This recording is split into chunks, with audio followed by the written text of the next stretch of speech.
হজের দেশে গিয়ে ভিক্ষাবৃত্তি। গত 16 মে 5033 জন পাকিস্তানি ভিক্ষুককে দেশে ফেরত পাঠালো সৌদি আরব সরকার। এছাড়া ইরাক, মালয়েশিয়া, ওমান, কাতার এবং সংযুক্ত আরব আমিরাত থেকে 363 জন পাকিস্তানিকে আটক করে ফেরত পাঠায় দেশগুলোর সরকার।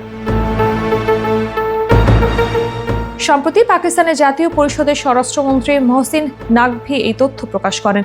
তার প্রকাশ করা পরিসংখ্যানটিতে বলা হয়, 2024 সালে শুরু হওয়া অভিযানে বিভিন্ন দেশ থেকে 5402 জন পাকিস্তানি ভিক্ষুককে আটক করে দেশে ফেরত পাঠানো হয়। এর মধ্যে শুধু সৌদি আরবই ফেরত পাঠায় 5033 জন পাকিস্তানি ভিক্ষুক।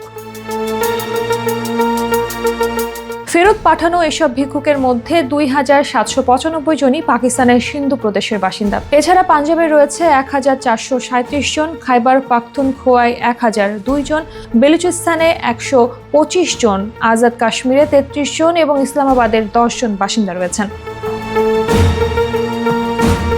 এদিকে ভিক্ষুক ইস্যুতে পাকিস্তান সরকারের বিরুদ্ধে করা অবস্থান নিয়েছে সংযুক্ত আরব আমিরাত। এতে কঠোর বিধিনিষেধ আরোপ করা হয়েছে পাকিস্তানিদের ভিসায়, যার আওতায় দেশটি থেকে ফেরত পাঠানো হয় 58 জন পাকিস্তানিকে।